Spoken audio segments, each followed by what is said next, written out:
काय म्हणणं आहे तुमचं? नेमकी काय घटनाक्रम सांगायचा आहे तुम्हाला? जे आता जी सागर भाऊविषयी का बाबू साळवेविषयी जी घटना झालेली आहे त्याच्याबद्दल सांगायबद्दल मी तुमच्यासमोर आलेले आहे.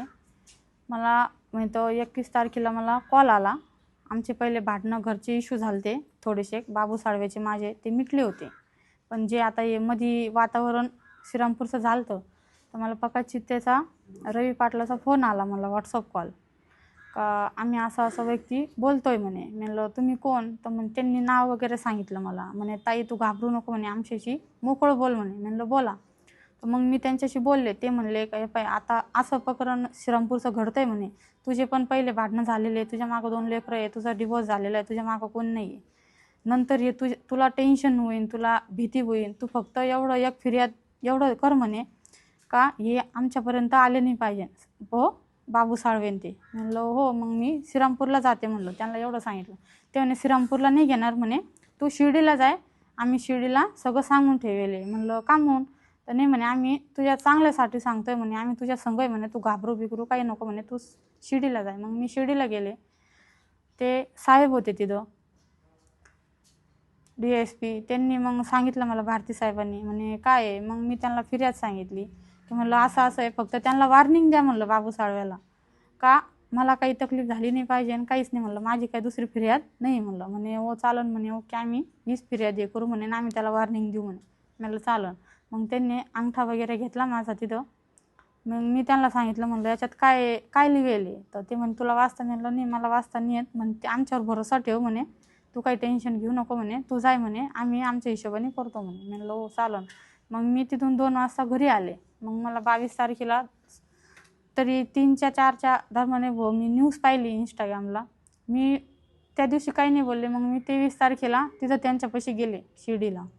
मग त्यांना सांगितलं का हे आरोप सगळे खोटे आहे, तुम्ही माझ्या नावाचा गलत उपयोग करू नका भाऊ, माझी इज्जत जाऊ राहिली, त्यांची बी इज्जत जाऊ राहिली, तुम्ही असं करू नका. मग ते मला म्हणले का तू टेन्शन घेऊ नको म्हणे, काही नको, तुझ्या मागं सगळे उभे आहे म्हणे, तू काही हे करू नको म्हणे, तू उलट म्हणे तू फिर्याद ही केली तर तुझ्या मागं अजून लोक फिर्याद देतील म्हणे, सगळं देणार आहे म्हणे.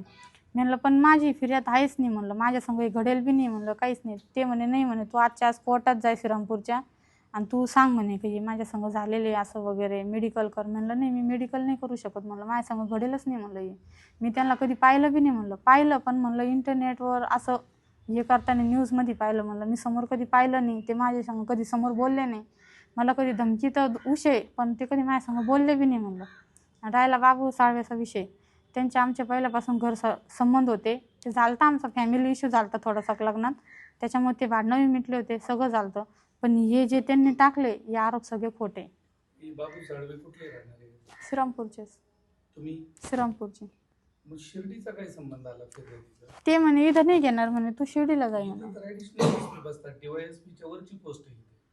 ते म्हणे इथं नाही घेणार म्हणे, तू शिर्डीला जाय म्हणे, आमचं बोलणं झालेलं म्हणे शिर्डीला. तुम्ही त्याला पोलीस अधिकाऱ्यांना भेटले? हो. कोण इथल्या नाही, नाही श्रीरामपूरच्या नाही, मी डायरेक्ट शिर्डीला गेलते. त्यांनी तुम्हाला सांगितलं तेच लोक आहेत, याचं काही प्रूफ आहे का तुमच्याकडे? नाही प्रूफ तर नाही आहे, पण मग आवाज तर कळतो ना. काही रेकॉर्डिंग आहे का? नाही, ते व्हॉट्सअप कॉल करत होते. आता मला काय एवढं कळत तेव्हा काय एवढं हे घेतलं नाही. मला थोडी माहीत होतं की ते असं करतीन भाऊ, माझा गैरफायदा उचलतीन भाऊ माझ्या नावाचा का माझा याचा, त्याच्यामुळे मला काय माहीत नव्हतं ना एवढं. त्यांना ओळखत नाही, मग त्यांचा आवाज कसा ओळखला? आवाज कसा ओळखला मग? मी त्यांना विचारलं म्हणलं तुम्ही कोण बोलताय? ते म्हणे त्यांनी नावं सांगितले त्यांचे. म्हणलं खरंच तुम्ही बोलताय का? म्हणे हो ताई तू हे सगळं कर म्हणे, लागलं तर आम्ही तुला समोर येऊन पण भेटू म्हणे, तू टेन्शन घेऊ नको म्हणे, तू पहिले तुझं हे काम आम्ही सांगतो तसं कर म्हणे, नंतर आम्ही तुला समोर येऊन भेटू म्हणे. किती कॉल केले? फार केले असं तर 10-12 कॉल. तवर जवळ मी कंप्लेंट नाही तर दाखल करीत नाही तवर त्यांचे कॉल येत होते मला. तरी 10-12 कॉल झाले असं. 21 तारखेला रात्री दाखल झाले ना? हो. त्याच्या अगोदर किती दिवस तुम्हाला ते फोन करत होते? त्याच दिवशी सकाळी कॉल आला होता त्यांचा मला. ते एकच दिवस? हो सलग? हो. तक्रार दाखल केल्यावर तुम्ही बातमी पाहिल्यानंतर तुम्ही परत पोलीस स्टेशनला गेला? हो. त्या दिवशी काय घडलं? त्यांना मी सांगितलं की ही बातमी तुम्ही केली ही खोटी आहे, हे आरोप लावले तुम्ही हे पण सगळे खोटे आहे, तुम्ही आरोप लावू नका आणि माझी सुद्धा बदनामी होती याच्यात. आणि त्यांचं कशाला तुम्ही नाव घेऊ राहिले. त्यांना मी एवढं पण बोलले, आज तुम्ही हे तुम्ही त्यांच्यावर टाकताय. आज मी पण हिंदू आहे, आज त्यांनी हिंदू मुलीसाठी काय नाही केलेलं आहे. सगळ्यांना माहिती आहे त्यांनी काय काय केलेलं आहे म्हणून. आज तुम्ही त्यांच्यावर आरोप खोटे लावते. त्यांची किती इज्जत जाऊ राहील. ते म्हणे तू त्याचं नको बाकीचं हे करू म्हणे, आम्ही जसं बोलते तसं तू कोर्टात सांग. मी म्हणलं नाही, मी कोर्टात नाही सांगूच शकत नाही म्हणलं मी कोर्टात, मला हे बोलायचं नाही म्हणलं. मग त्यांनी दिवसभर ते पेशर द्यायसाठी आम्हाला दिवसभर तिथं बसवलं. मग मी संध्याकाळी 7 वाजता घरी आले. कोण कोण अधिकारी होते चौकशी? ते भारती साहेब होते आणि त्यांचे 2 त्यांच्या हाताखालचे होते, बाकीचे बाकीच्यांच्या नावावर? नाही, बाकीच्यांचे नाही. भारती साहेब काय बोलले तुम्ही? तेच म्हणत होते तू कोर्टात हाय अशी फिर्याद जशी आम्ही दाखल केलेली आहे तसंच तू कोर्टात दे म्हणे तुझी जबानी. म्हणलं मी नाही देऊ शकत. म्हणे मिळाले मेडिकल करू. म्हणलं मेडिकल बी मी नाही करू शकत.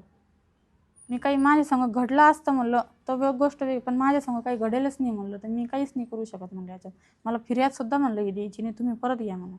त्यांनी परत नाही घेतली. मग मी डायरेक्ट ते म्हणे कोर्टात. म्हणलं चालन कोर्टात. मी कोर्टातसुद्धा हेच बोलले, काही फिर्याद बी खोटी आहे आणि आरोप बी खोटे. माझ्या संग असं काही घडलेलं नाही आहे, काही नाही. माझ्यावर अशा लोकांनी दबाव दिलता, नावंसुद्धा सांगितले मी त्यांचे. आणि शिर्डीला बी जाऊन म्हणलं असं मला दबाव घेतला म्हणलं, दबाव दिला त्यांनी केस मागं परत घ्यायला, तरी त्यांनी केस काही मागं घेतली नाही म्हणलं. त्याच्यामुळे मला मी डायरेक्ट कोर्टात सांगते म्हणलं. समोरच्याने तुमच्यावर दबाव जरी टाकला हम्म, आणि तुमची आता जे कोण साळवे आहेत, हम्म. सागर बेग आहेत, आणखी लोकांबद्दल तुमची तक्रार नाही आज, नाही, मग त्या दिवशी तुम्ही दाखलच कशाला करायला गेली जर तुमची तक्रारच नव्हती तर? मी फक्त त्याला वॉर्निंग द्यायला गेलते की त्यांना वॉर्निंग द्या भाऊ का आमचं म्हणजे तर माझ्या लेकरांना का मला नंतर हे काही झालं नाही झालं पाहिजे म्हणून. मी एवढंच सांगितलं होतं वॉर्निंग फक्त. म्हणजे तक्रारच असेल ना तुमचं मागणीच होते त्यांच्याकडे पोलिसांकडे. मग फक्त त्यांना एवढं सांगितलं होतं का मला नंतर तकलीफ नाही झाली पाहिजे. ते म्हणे हो नाही होणार म्हणे तुला तकलीफ, बस तेवढंच सांगितलं होतं. तुमचे जे वाद झाले होते नेमके कधी झाले होते, किती दिवसात? 6व्या महिन्यात 25 तारखेला.